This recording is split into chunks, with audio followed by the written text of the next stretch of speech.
Tiny House Prepper.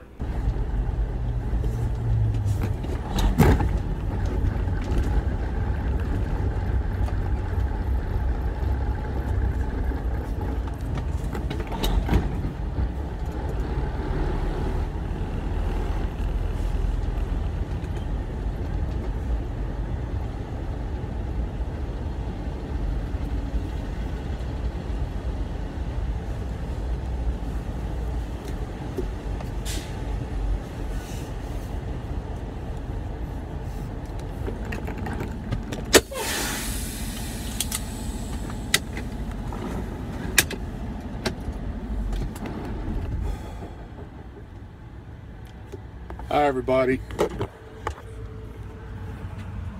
I'm Bill with Tiny House Prepper, and I'm at work right now driving my 18-wheeler.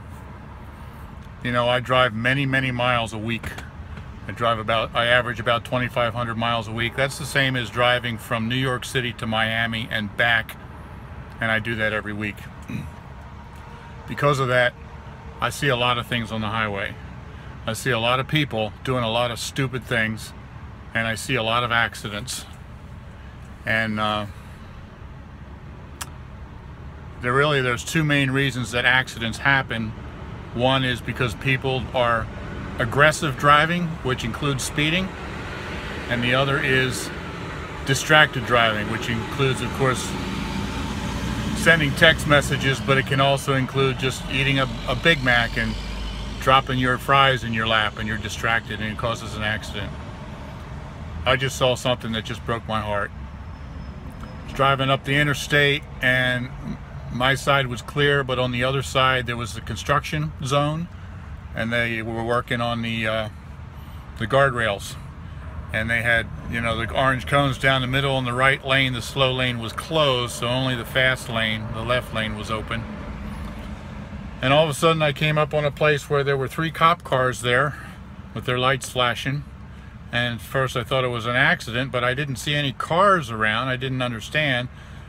And I saw a bunch of the workers all standing around, and 3 of the cops standing around, and I couldn't see where. I thought maybe a car went over the bank, down over the guardrail or something. I didn't see anything.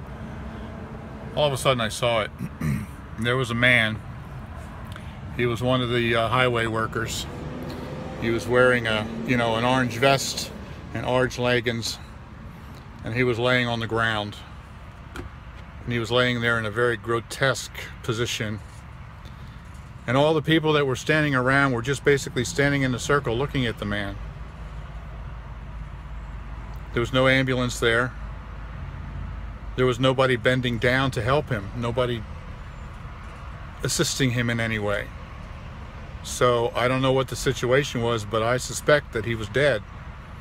There's no reason to assist someone who's dead, and given the grotesque position that he was in, it did not look like they had, attended to him and at least get him in a more comfortable position. So they were all just standing there waiting for the ambulance, basically the coroner, to pick him up. And it just broke my heart. Apparently this man, highway construction worker, just trying to do his job, and I'm assuming that he was hit by a speeding car that went through the construction zone there. I've been thinking about that man all morning. Speeding, I'm going to be blunt. Speeding is just plain stupid, and it's you're not showing concern for other people's lives. If you want to speed and have an accident and kill yourself, that's one thing, but every time you speed, you're putting other people's lives in danger. Speeding laws are there for a reason, to keep us all safe. And I see people all the time, speeding 20, 30 miles over the limit and weaving in and out of traffic. It's just plain wrong. And it's dangerous. And if you're a Christian, I want to talk to you, because it's wrong for everybody, but as a Christian, I have known many people who are lovely, wonderful Christians They would do anything for anybody, and they're squared away people until they get behind the wheel, and then they turn into demons. And I've even heard some of them, you know, almost brag about it, talking about their lead foot. Wink, wink. I'll be blunt. Not only is it wrong, it's sin. God has told us several places in Scripture to obey the law and the authority over us. And if we don't, it's sin. Now the only exception to that is if the law is something that is blatantly against God's principles and we can't do it. But that's a different situation.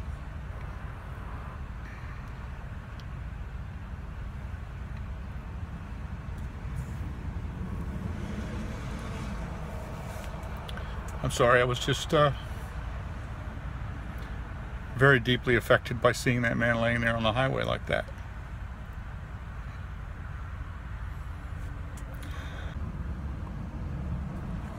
I had to come to grips with this a long time ago when God convicted me of speeding, and so I started strictly doing the speed limit, and I found that everybody was driving so fast that I was actually dangerous. Back then the speed limit was 55, and I would do that, and people were still doing, you know, 68, 70, 75, and it was dangerous. So I just really sought the Lord, and it's just like, Lord, what do I do here? I don't want to be dangerous. So he said, well, if you're driving and you see a police officer and you take your foot off the gas, you're driving too fast. Okay. So down through the years, I've been thinking about that, and I've discovered the answer for me.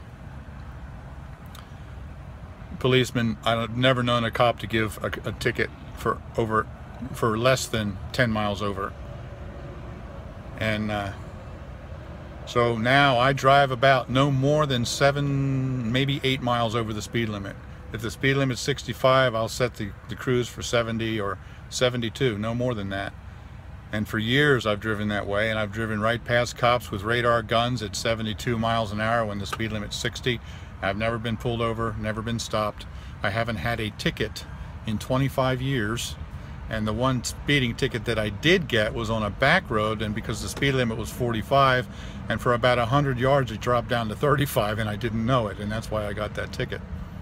So for me, to keep my conscience clear before God and to obey the laws and yet not be a danger, that's my guideline. If I have to take my foot off the gas when I see a cop, I'm going too fast.